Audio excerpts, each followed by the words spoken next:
and the Bible's emphasis on the vulnerable, those who suffer, the disenfranchised. Some people refer to the quartet of the vulnerable, the orphan, the widow, the foreigner, the poor. The Bible shines a specific light on them. Why? Because while all people suffer injustice and while all people deserve justice, even those who are well-to-do, it is the quartet of the vulnerable, that disproportionately receive the brunt of injustice. And it is that analysis that the Bible provides that is meant to invite us to have compassion or empathy, and then to lead to appropriate action. Conversations like these are important to me because at heart, I'm a peacemaker. I know there comes a point, as Jesus said, where it's time to bring a sword and not peace. Yet, I want to be optimistic in my outlook of humanity, whether or not that's entirely realistic. My hopes, however, is that through dialogue, through conversations that employ our reason, our empathy, and by God's grace, the Holy Spirit, there might be some who can cross the divide of prejudice, patriarchy, and pride. So, as you're listening to this program, I hope you can find tools that you can use for your next hard conversation. Yes, the ones where you're uncomfortable and you have to break social decorum in order to act within your own personal moral convictions. Welcome back to Advent Next, a theological podcast curated for curious faith discussions. This week, we are continuing our talk with Dr. Ante Jeroncic, professor of ethics at Andrews University, on the art of dialogue. Today, we are exploring some of the tools we can use when approaching difficult conversations, as well as the point at which dialogue on an issue of justice is no longer productive or helpful. You can follow Dr. Jeroncic on Instagram at jeroncic.ante, or you can subscribe to his new YouTube channel, Artis Vivendi, by Ante Jeroncic. We want to thank the Adventist Learning Community for making this program possible. If you're not already following us on Facebook, Instagram, or YouTube, be sure to find us at the handle @AdventNext. I'm your host, Kendra Arsenal, and this is Advent Next.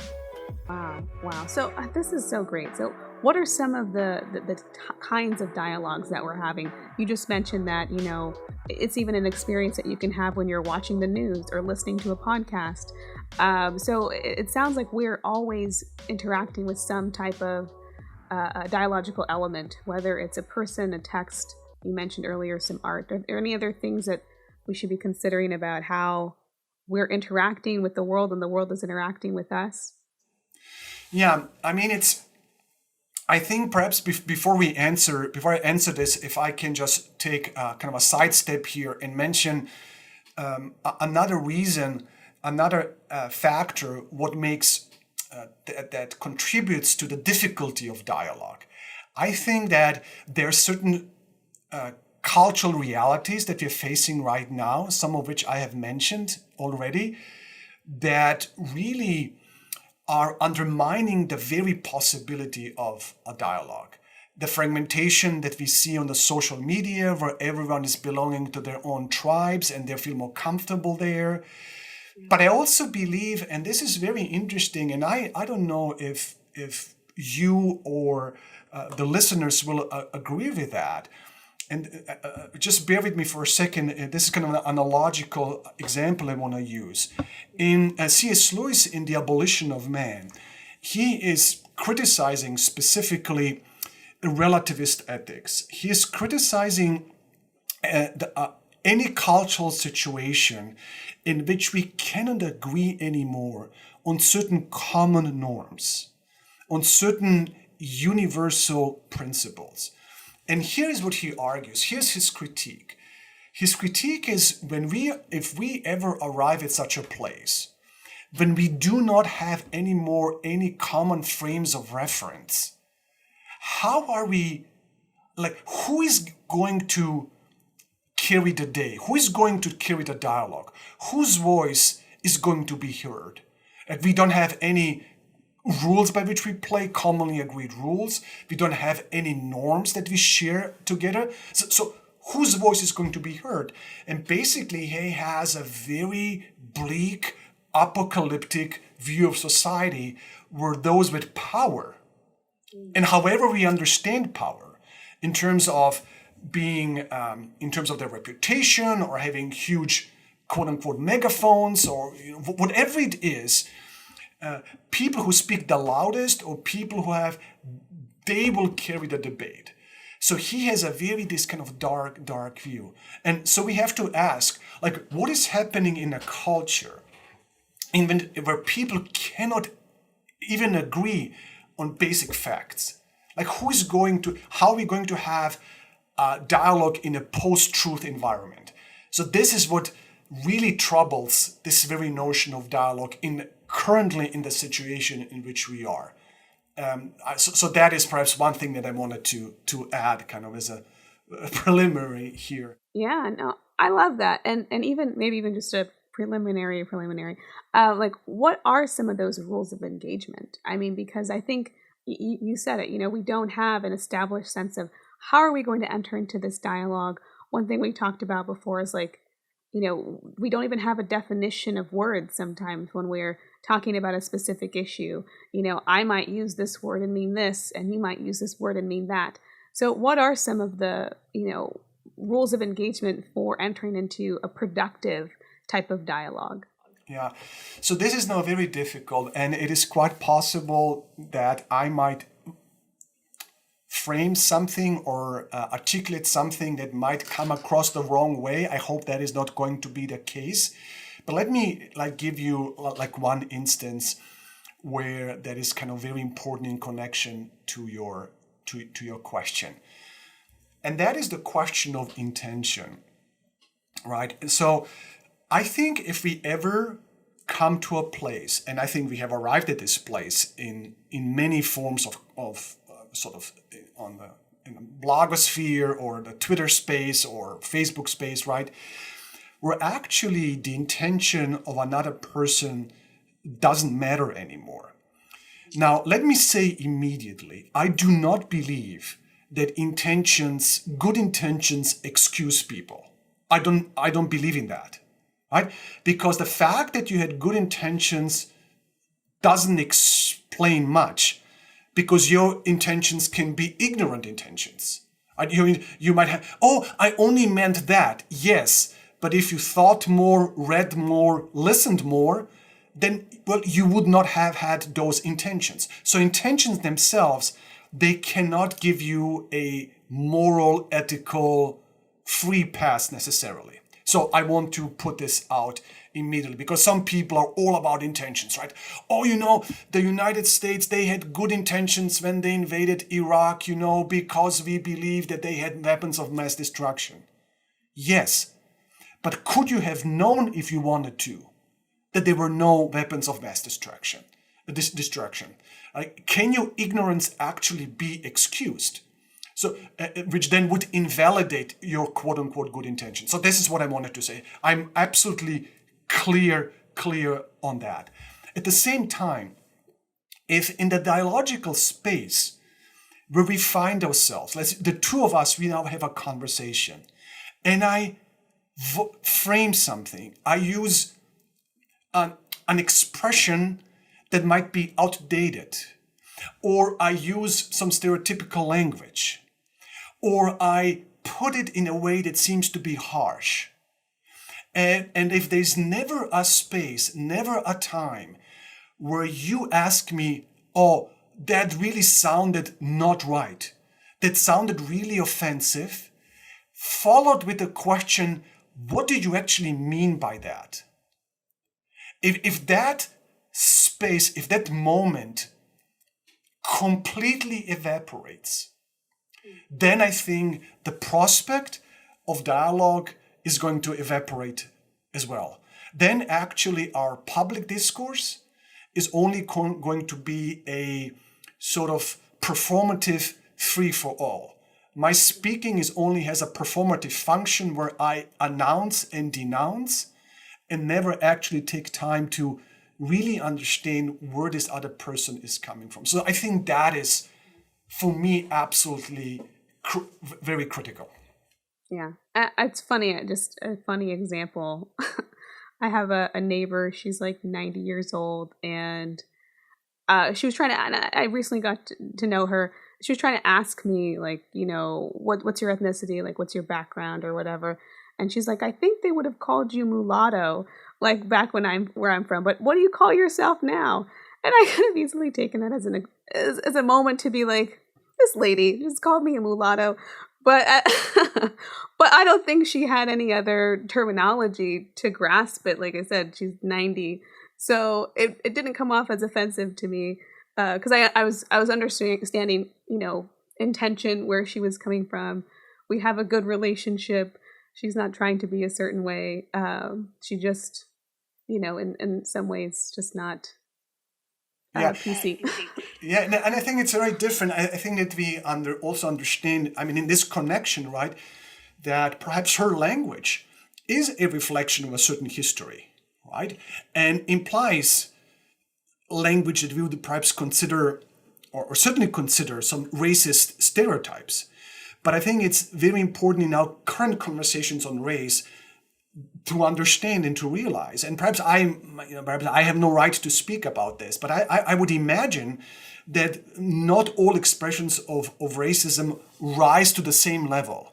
Like an intentional expression of denying other people certain rights, denying them certain value, denying them equity, and denying them a proper recognition in terms of their worth, in terms of their rights. Intentional actions, I mean, that certainly is not on the same level as someone expressing a subconscious stereotype by saying, all, let's say, black people, they sing, they have a good voice. It's stereotypical, it's bad, it is a reflection of racist, and sometimes such racist statements are part of this broader ecology of racist views. But I think what my point is, and even if my examples are not good ones, so I hope that no one will take me now, just jump on these examples, but there needs to be a certain nuance that comes down to this level of intention. Like, what does this person mean? Putting aside these examples that I had, and again, we can discuss whether they are right, but the only way in which we can have a fruitful dialogue is to say, well, like, what do you mean? I mean, do you realize, like, in saying that you open the door to this? And then when you confront me being able to say, oh, wow, no, I never thought about that. I thought I was paying a compliment. I thought that this was a given. Oh, I understand. Thanks for letting me know. I will avoid doing so. I mean, does this make sense to you when I put it that way? Yes, yeah, no, totally. And I think, we're setting up some framework for how to have hard conversations. So one of them, you were saying intention, looking at intention. What are some other kind of things that you would throw in there of saying, like, how do we have rules of engagement, and what are some that would also be very helpful when approaching, controversial or sometimes topics that people don't see eye to eye on? So for instance, I think, let me give you an example. And even though I made some comments now on race and racism, I in some ways, as an immigrant, I'm both an insider and outsider to the story. I am participating in white privilege, and yet I'm not participating by virtue of being an immigrant and of my accent, and had to experience kind of very sort of unpleasant experiences of being an immigrant in this country in some circumstances. So, but the reason I'm mentioning this is because for me, the way I try to understand what is going on is in terms of my life experience, and I will use that life experience to come back at the question you asked. So the listeners might be or might not be aware that in the early 1990s, there was a very bloody, hateful civil war conflict in the former Yugoslavia, in my country, where 6 republics, they fell apart. It was a horrible, horrible situation. A lot of people were killed in all of this. So I've been exposed to the evils of nationalism and how nationalism divides people. Nationalism, not simply in terms of civic pride and patriotic sentiments, but actually by demonizing the other and looking down at other people who are not part of your tribe. And so the way this is answering your question is the following. Because I experienced being oppressed or being diminished or being laughed at by members of other ethnic communities, I'm very sensitive to that. And so what other people would never see as any problem, I am like hyper, perhaps allergic to things because I went through that. And so I would say that my experience of whatever it was subjugation, which cannot be compared at all to the history of the original sin of this country, right? Slavery and the consequence of that. I can understand the prejudice, the put down, the implicit bias that is there. And I believe that my experience gives me certain special antennas, gives me certain special insight that people who have not gone through this would never, there's no problem, everything's, no. You see, it gives me insight. At the same time, I, in certain circumstances, have read into certain statements or read into certain situations what simply wasn't there. So my hypersensitivity in certain circumstances actually led me to overinterpret, to overanalyze, to impute motives and intent that simply wasn't there. So this is the lesson that I have, that my life experience, my situatedness, whatever it is, gender, race, religion, economic impact, social status, and all of this, on the one hand, will make me more sensitive, but the very same thing can lead me to blindness or to overinterpretation or overimputation, and to coming with, and this comes back to my initial comments about the importance of humility, the sense that even I, who has a story that needs to be shared, who has a story that gives me right to speak, that even I as such, precisely because of that story, might be in the wrong, either in terms of interpreting situations or proposing remedies or actions. That humility, I think, needs to be there in any kind of dialogue to really take place. I really love that too. You said you had a story that needs to be shared. And I think that sometimes we don't always see ourselves as constituting a story that needs to be shared. But I think, as you're talking about how our experiences with other people, with community, with art, it really does help us to get outside of ourselves, but also to understand ourselves as human beings. And so the necessity of people telling stories, and also the necessity of making space for those stories to be told.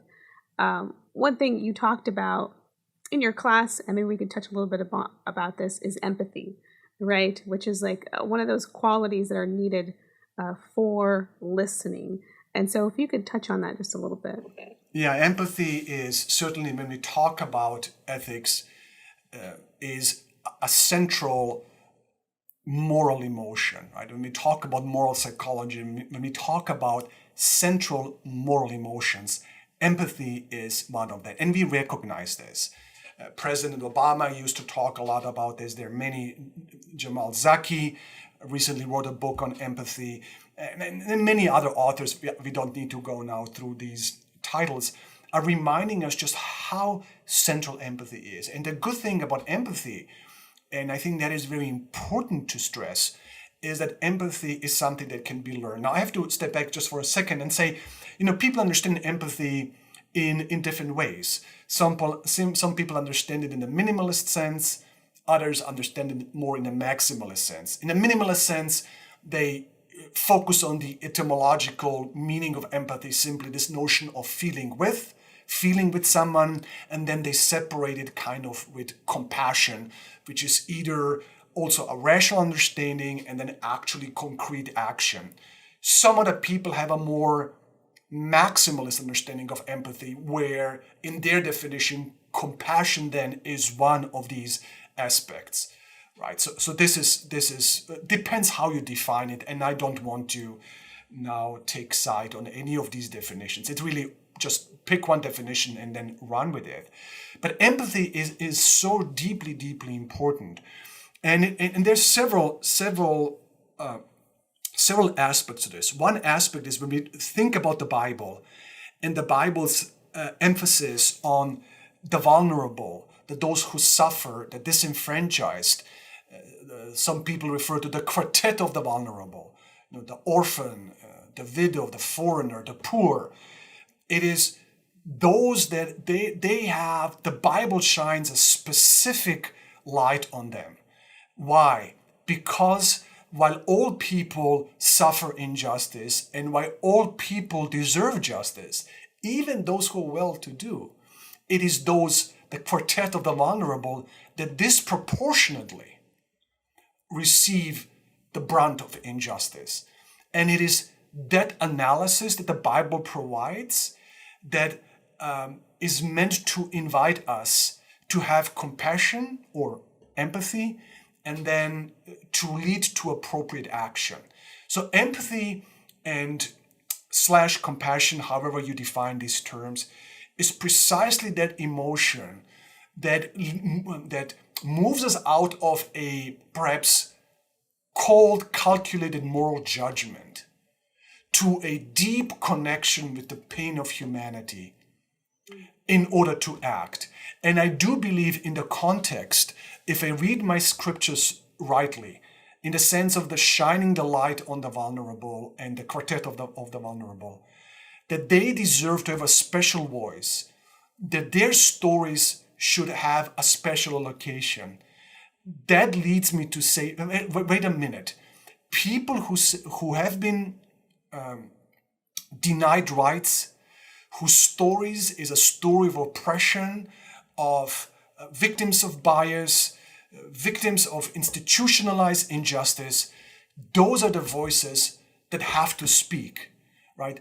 That is why these lives matter more than others. And in the sense of, not that other lives don't matter as well, but these lives matter. So Black Lives Matter, right, in our context here, precisely because the time is finally to shut up and to listen to the stories of injustice and pain and hurt accumulated over centuries in order to understand and to have proper compassion and empathy. Wow. What are some of the, so I love this. And you said something about we're in like a post-truth era. And so having kind of a proper dialogue in that atmosphere is very difficult. Could you elaborate a little bit on that? Like, what did you mean by the post-truth era, and how can we, what are ways that we can begin to frame a framework so that we can talk? Yeah. So, I mean, the post-truth era is a phenomenon that really, I mean, it has been around for a while. People have critiqued the notion of truth for a long time. We have in Friedrich Nietzsche in the 19th century, some postmodern philosophers for sure. In the 70s, in the 80s have written quite about this, have problematized the notion of truth. But I would say that this post-truth, the word post-truth, really went into a kind of became a common coinage. In 2016, it became an Oxford Dictionary word of the year. And so it seems to me that certain kind of populist forces, sort of disenchantment with the liberal order, combined with the rise of social media in the way we communicate and the way these kind of algorithms lead us ever deeper into more radicalized sort of, as I said before, echo chambers or sort of walled in enclaves, that these kind of realities, both kind of disenchantment with the political order and the way we communicate, that the confluence of that has really led to a situation in which people have become impervious to other information. And many people have written about this. People like Jonathan Haidt and others who have done many studies on these issues, and we now understand, the confirmation bias, all these different cognitive biases that we have, where people actually, when they hear opposing facts or imposing information, they actually, rather than being challenged, rather than stopping and saying, oh, wow, let me think about this, they actually become more entrenched in what they believe. I mean, isn't this kind of just amazing, right? That rather than opposing facts leading you to re-examine what you believe, they actually lead you to become more established into your ideological framework that you inhabit. And that is incredibly scary. How difficult it is to change. How difficult, forget about changing, how difficult it is even to listen to other voices. We don't have any common news that we listen to. There are no spaces, there's no realm of facts that all of us are being exposed to the same degree which we then can debate and dialogue. And that kind of situation where we have a breakdown of really some common language, common framework, common worldview, common narratives, common stories, where symbols such as minor acts, such as wearing a mask, can be politicized and taken as a symbol to belong either to one America or to other America. I mean, what happens to the very idea of dialogue, which is predicated on openness and humility and listening in a context such as this? So this was my idea. This was the kind of thing that I wanted to emphasize. And I guess, and I don't know, maybe there's some things to bring out around this, because you're saying even how just a simple mask can be politicized as a form of speech, right? So what are all the ways that we are dialoguing in this world? Sometimes it's not just speech, it can be different types of things. So what are some, what are some other forms of human speech that we might be dialoguing with? Not all type of dialogue is a dialogue of equals. I would imagine the relationship of a master and a student, like a Socrates and his interlocutors. Socrates, this Socratic dialogue where the philosopher, is going around and asking questions and probing questions and all of that. There's certain asymmetrical relationship, and that is okay. Sometimes you are in a position where you dialogue because you want to learn, and the other person knows more. So that's quite there, right? It's present. Sometimes very different is a dialogue of equals, where we have, let's say, we come with the assumption that we have not a master-slave relationship or a student-master relationship, but we are two human beings who try to understand each other. So that dialogue will be of a different nature. So I think these are different types of dialogues that we can have. We also dialogue. I mean, this wouldn't be really dialogue, right? But we also dialogue, or at least promote our opinions through certain symbols. We have now a profound clash in this society. Whether certain symbols should be removed, should be taken down. But whether we can refer to this to dialogue, I can hardly imagine that. So there's this thing. Let me just add one more thing. That like any good concept, any good idea has its shadow side. Right? Love can be actually a type of manipulation. The language of truth can actually be a euphemism for propaganda and for some alternative reality and for some whitewashing, right? And all of that. So the same is with dialogue. A dialogue is not an pristine, unequivocally good concept, Because if dialogue is being used in a condition in which we are appealing to dialogue, but in a way which is actually simply a means of imposing, or a means of stifling, or a means of excluding other voices. So using the word dialogue to promote non-dialogue, where dialogue then becomes, the language of dialogue becomes a language of ideology, the same way the language of free speech actually is a good thing, but can be also used to promote intolerance and violence, right? So not all dialogue is necessarily good.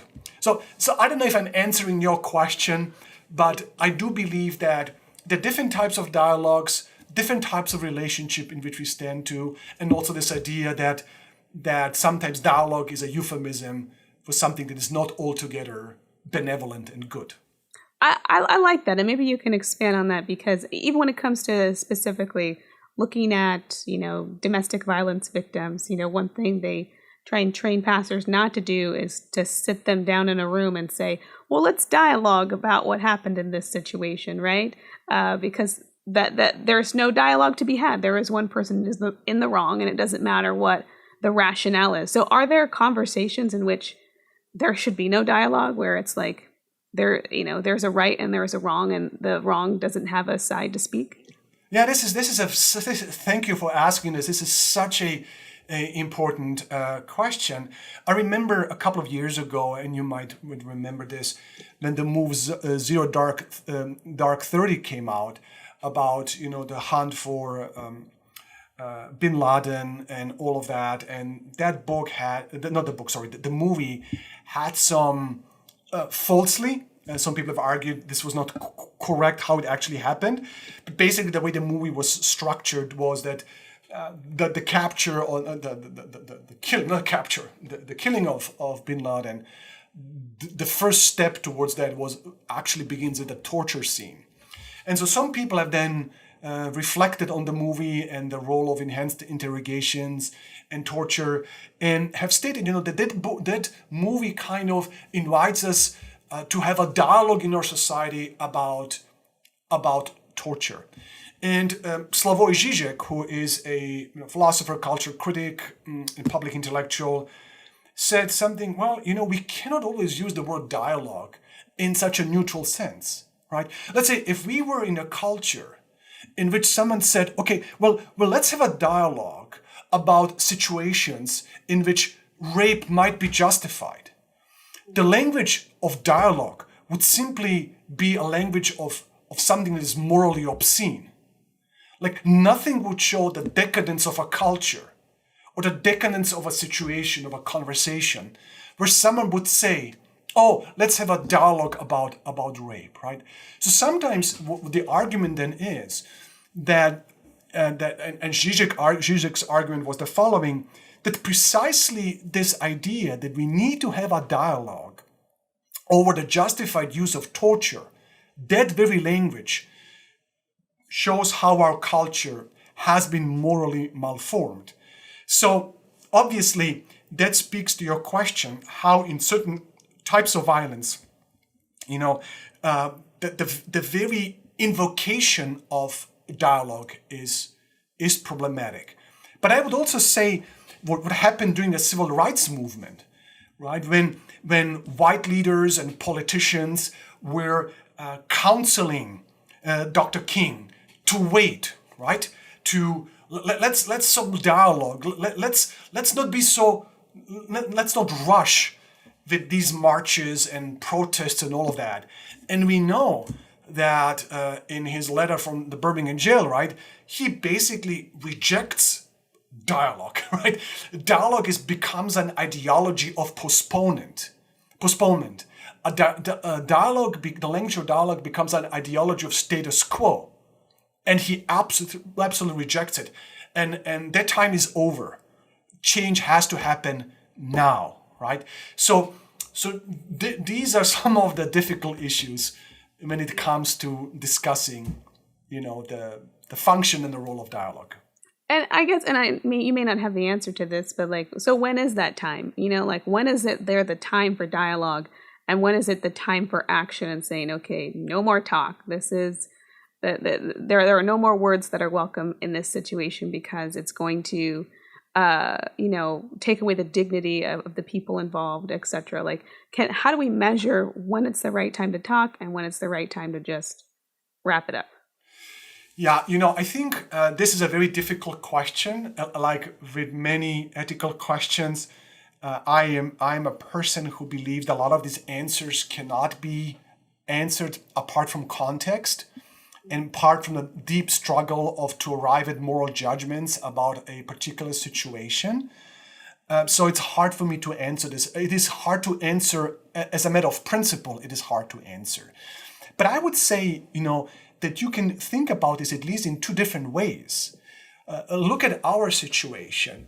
In some ways that we're facing right now in this country, after all of these acts of police brutality and all of that I would say that this unique cultural situation is one that says enough of just talking about it. Enough of just dialoguing about it. Something has to change.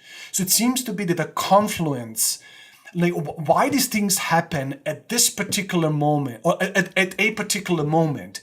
Like why George Floyd? Why was that a catalyst and not some of the other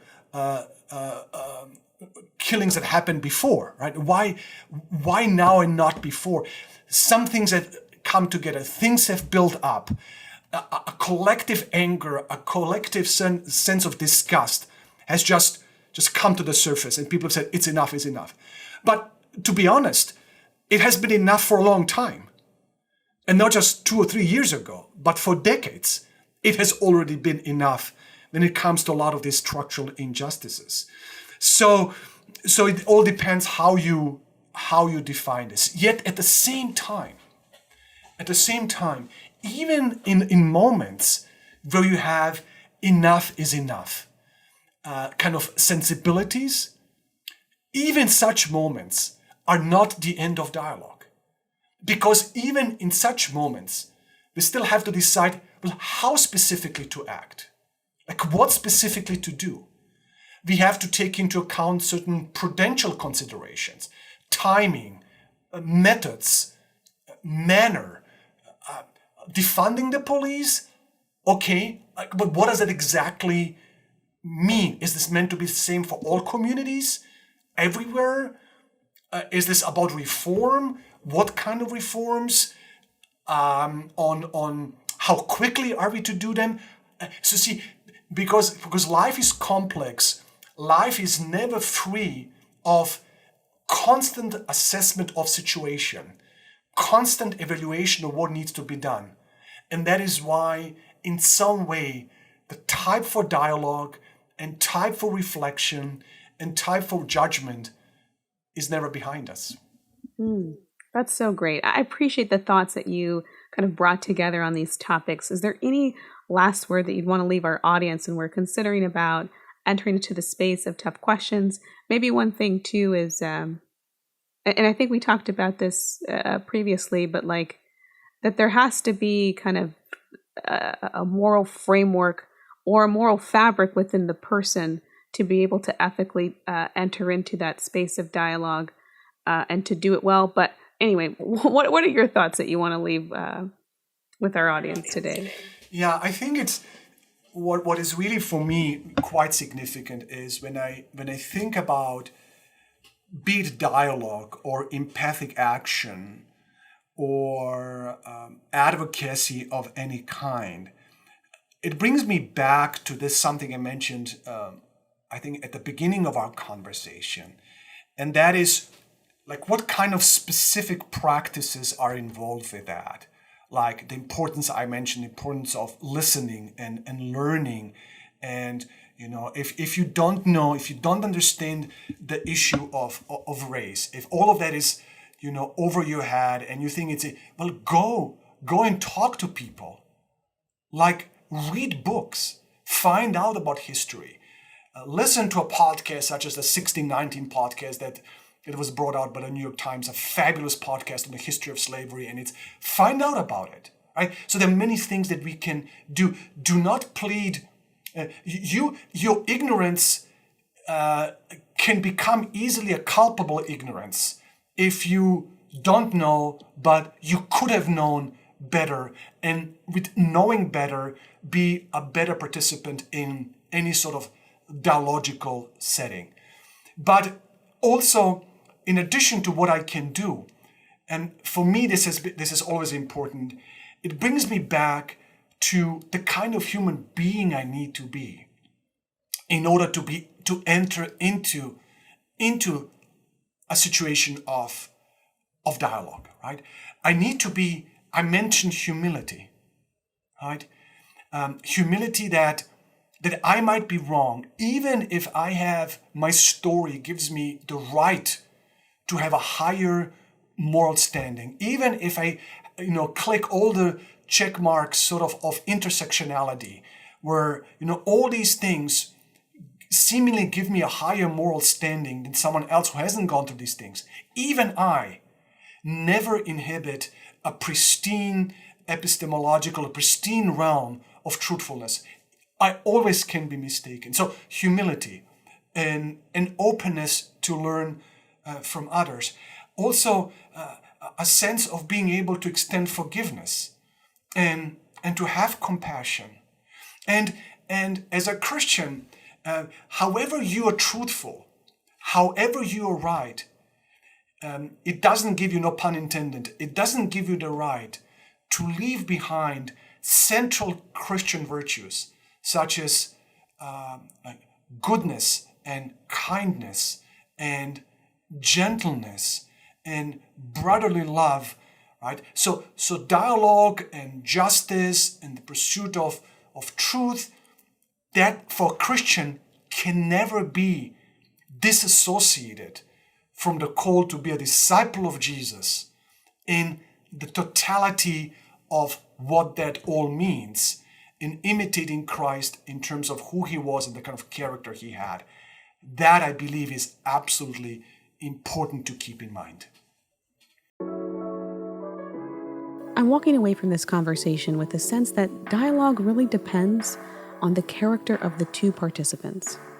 Finding common ground between views that seem mutually exclusive can only be done when the moral fabric of each person is made up of a humility that is willing to learn, empathy of one who is willing to suffer with, a humanity that cares for the vulnerable and poor, a listening spirit that is willing to be quiet, and a fear of God who is the final judge of the thoughts and intents of the heart.